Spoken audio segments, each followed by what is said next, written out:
All I'm offering is the truth, nothing more. Now then, let's break down the lesson on definiteness of purpose and see exactly what it means, why it's the starting point of all achievement. Because it is the starting point of all individual achievements, and a definite purpose must be accompanied by a definite plan for its attainment, followed by appropriate action. Now, you have to have a purpose, you have to have a plan, and you have to start putting that plan into action. And ladies and gentlemen, it's not too important that your plan be sound. It is, in fact, it's not too important. Because if you find that you've adopted a plan that's not sound, that's not working, you can always change. You can modify your plan. But it is very important that you be definite about what it is you're going after, what your purpose is. That must be very definite. There can be no ifs or ands about it, and you'll see before you get through this lesson why it's got to be definite. Now, just to understand this philosophy, to read it or to hear me talk about it, wouldn't be of very much value to you. The value will come when you begin to form your own patterns out of this philosophy and put it into work in your daily lives, in your business, in your professions, or in your jobs, or in your human relations. That's where the benefits will really come. The second premise, all individual achievements are the results of a motive or a combination of motives. I just want to impress upon you that you have no right to ask anybody to do anything at any time without what? Without giving that person an adequate motive. And incidentally, that's the warp and the woof of all salesmanship. The ability to plant in the mind of the prospective buyer an adequate motive for his buying.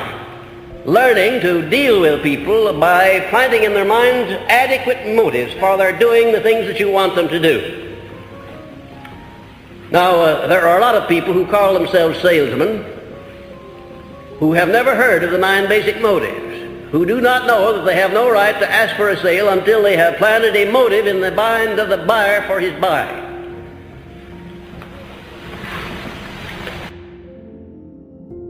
The third premise, any dominating idea, plan, or purpose held in the mind through repetition of thought, any dominating idea, plan, or purpose held in the mind through repetition of thought and emotionalized with a burning desire for its realization is taken over by the subconscious section of the mind and acted upon through whatever natural and logical means that may be available. Now, in that paragraph, you've got a tremendous lesson in psychology. If you want the mind to pick up an idea and to form a habit so that the mind will automatically act upon that idea, you've got to tell the mind what you want over and over and over again. No end to it. When Mr. Coué came over here some years ago with his famous formula, day by day in every way I'm getting better and better, he cured thousands of people, but a very great number more than that he didn't cure. And I wonder if you would know why. There was no desire, there was no feeling put into that statement. You might just as well blow in the wind as to make a statement unless you put some feeling back of it, unless you believe it. And incidentally, if you tell yourself anything often enough, you'll get to where you will believe it, even a lie. It is funny, isn't it? But it happens to be true. You know, there are people who tell little white lies, and sometimes they're not so white at that, until they get to where they believe them themselves. Now, the subconscious mind doesn't know the difference between right or wrong. It doesn't know the difference between positive or negative. It doesn't know the difference between a penny or $1 million. It doesn't know the difference between success and failure. It'll accept any statement that you keep repeating to it by thoughts or by words or by any other means. And incidentally, it's up to you in the beginning to lay out your definite purpose, write it out so that it can be understood, memorize it, and start repeating it day in and day out until your subconscious mind picks it up and automatically acts upon it. Now, this is going to take a little time. You can't expect to undo overnight what you've been doing to your subconscious mind back down through the years by allowing negative thoughts to get into it. You can't expect that to happen overnight.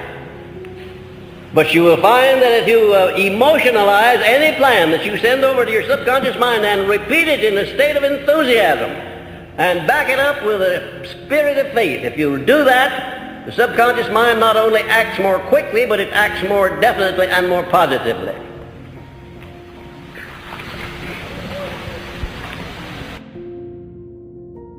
And the fourth premise, any dominating desire, plan, or purpose which is backed by that state of mind known as faith is taken over by the subconscious section of the mind and acted upon immediately.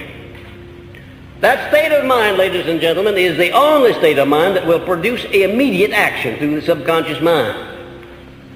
And when I say faith, I don't have reference to wishing or hoping or mildly believing. I don't have reference to any of those things. I have reference to a state of mind wherein whatever it is that you're going to do, you can see it already in a finished act before you even begin it. Now that's pretty positive, isn't it? I can truthfully tell you that not ever in my whole life have I undertaken to do anything that I didn't do it unless I got careless in my desire to do it and backed away from it or changed my mind or my mental attitude.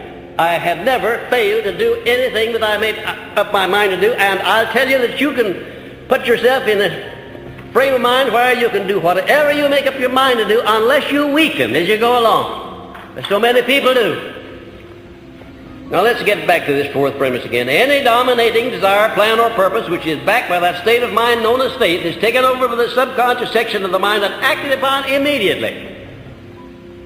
I don't know for sure, ladies and gentlemen, but I suspect that there's a relatively small number of people in the world at any one time who understand the principle of faith, who really understand it and know how to apply it. And even if you do understand it, if you don't back it up with action and make it a part of your habit life, you might just as well not understand it. Because faith without deeds is dead. Faith without action is dead. Faith without absolute positive belief is dead. I don't know how you're going to get any results through believing unless you put some action back of that belief. And incidentally, if you tell your mind often enough that you have faith in anything, the time will come when your subconscious mind will accept that, even if you tell your mind often enough that you have faith in yourself. Had you ever thought what a nice thing it would be if you had such complete faith in yourself that you wouldn't hesitate to undertake anything you wanted to do in life? Had you ever thought what a benefit that would be to you? Do you know how many people there are that sell themselves short all the way through life because they don't have the right amount of confidence, let alone faith? Give a guess as to the percentage. 98. Well, it's somewhere between 98 and 100. The margin who do is so small that I wouldn't begin to guess just exactly what it is. But judging by the good many thousands of people that I've come into contact with, and you know without my telling you that my audiences and my classes are always above average, judging by those people, I would say that it's well over 98% of the people who never in our whole lives develop a sufficient amount of confidence in themselves to go out and to undertake and to do the things they want to do in life. They accept from life whatever life hands them. Isn't it a strange thing how nature works? She gives you a set of tools. Everything that you need to attain all that you can use or aspire to have in this world. She gives you a set of tools adequate for your every need. And she rewards you bountifully for accepting and using those tools. That's all you have to do, just accept them and use them. She penalizes you beyond compare if you don't accept them and use them. Nature hates vacuums and idleness. She wants everything to be in action. And especially does she want the human mind to be in action. The mind is not different from any other part of the body. If you don't use it, if you don't rely upon it, it atrophies and withers away and finally gets to where anybody can push you around. Anybody. And oftentimes you don't have the willpower to even resist or protest when people push you around. The fifth premise. The power of thought is the only thing over which any human being has complete, unquestionable means of control, a fact so astounding that it connotes a close relationship between the mind of man and infinite intelligence.